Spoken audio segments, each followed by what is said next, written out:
The last item we added to the agenda tonight was Matt Moore. He wanted to speak to council, so if you'd come to the mic. And while you're on your way up here, I want to congratulate you on your appointment, I believe, to the chaplain of the Virginia State Police. Is that correct? Yes, sir. Yes, sir. That's awesome. Thank you. That's awesome. Thanks. That's a very important position, I feel, that I can offer not only to our local law enforcement agencies, but also to the state of Virginia.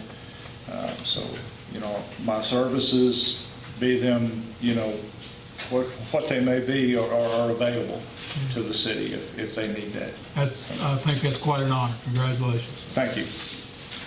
Thank you, Mr. Mayor, and thank you, Council, for allowing me to speak to you this evening. As you've heard already, there is concern within the city about the recent rise in personal property taxes. I'm also here to, the way I feel is to represent every citizen of the city of Covington. Although I have not been asked by those citizens to be here, I feel as though the ones that I have spoken to share the equal concerns that I do, and I'm sure there are many more. Let me say first that I am not here to pick a fight with any of the city council. I'm not here to argue. I'm here to raise a point. I would never do that. I respect every one of you and the positions that you hold and the decisions that you have to make, and I understand that. Second, I'm not here to say that I'm against paying taxes. As a law enforcement officer, I know how important taxes are. I realize that taxes are what fund this city. I realize, as I said, taxes are a necessity, and sometimes they do have to be raised. We all know that. But I also feel that a 29% raise in our taxes is a bit excessive. And I know that you didn't raise our taxes 29%. I realize that. But our taxes went up 29%. I was told that the reason for the hike in taxes is due to the rise in the value of used motor vehicles.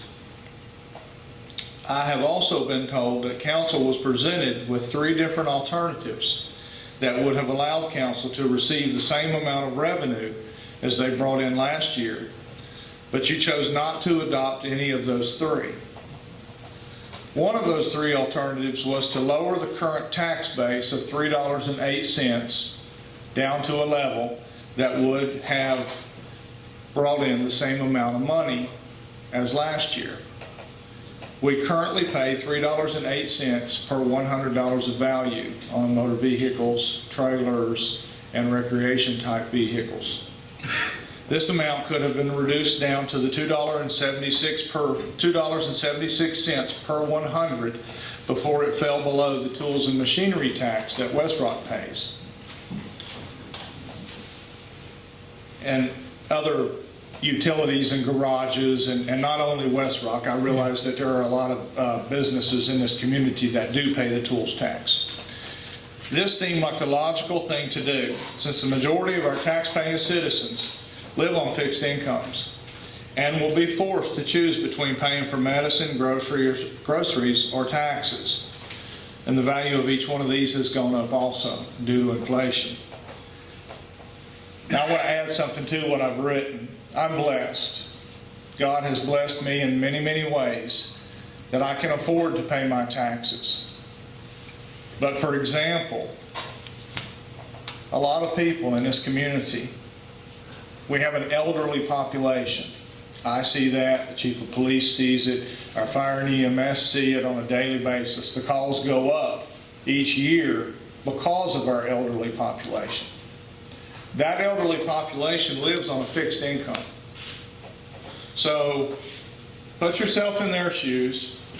You bring home $1,000 a month in Social Security wages and any assistance that you may receive from the government. And suddenly, let me back up, you have to own a vehicle because you have to get back and forth to the doctor's office. You have to go to the grocery store. You have to make appointments occasionally.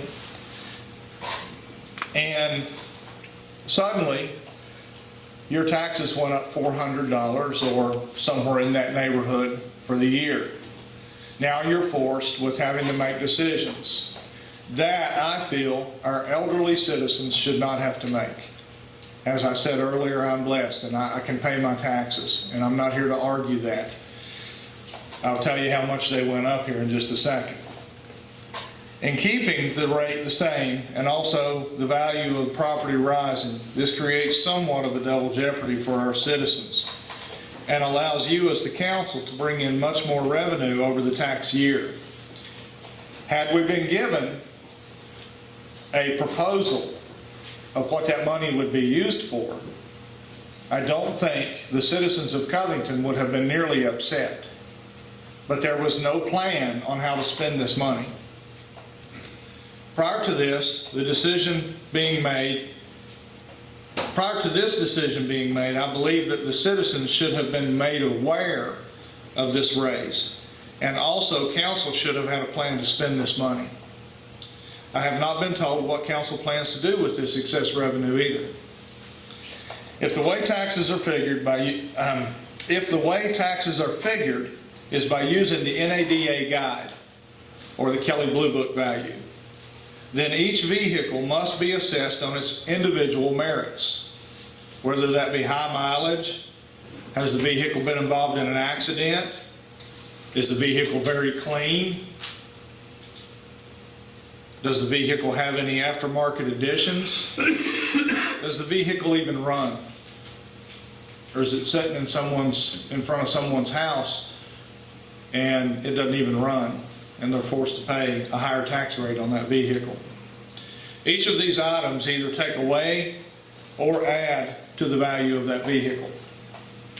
For example, in 2021, I paid $3,426.86 in taxes to the city. In 2022, I will pay $4,496.88. That's a difference of almost $1,070 in 1 year. My taxes went up that much. This is a dramatic increase for someone who does not live an extravagant lifestyle. I do not own the finest of vehicles, and I try to be a productive member of society. I do like my bass boat. I do like the truck that I use to pull it with. But other than that, I don't live an extravagant lifestyle. I don't have fancy vehicles, and I don't have the best of the best. In speaking with the clerk at the treasurer's office, many people have become almost hostile. This was the clerks at the treasurer's office. I personally witnessed an elderly gentleman become very abusive with his language before I had to ask him to stop. And we had a conversation that ended in a very pleasant handshake. It's not the clerk's responsibility or their job duties to face this on a daily basis, and I feel that this extreme rise in the tax bills is what's caused this. And they're putting up with this on a daily basis. A violent, upset person coming in there using abusive language, saying things, calling you names, calling Kathy names, and that's just not what they're paid to do. They're paid to do their job. It's not their job to take that abusiveness. And I know that they can make a phone call and have that person removed, but they're very nice ladies over there and they tolerate it. In closing, I believe I speak for every taxpaying citizen in the city of Covington when I ask council to please revisit this issue. Make a change that will allow the citizens to keep some of their hard-earned money instead of spending it on the taxes. The citizens of Covington deserve better representation from their elected officials. And what I mean by better representation, a plan on how to spend this money or prior notification on how this would have been done, how the tax was going to be assessed, rather than receive it in the mail in this form. Thank you, and God bless, and have a Thank you. wonderful night. Thank you. I'll be glad to answer any questions if somebody wants to ask me a question. I'm good.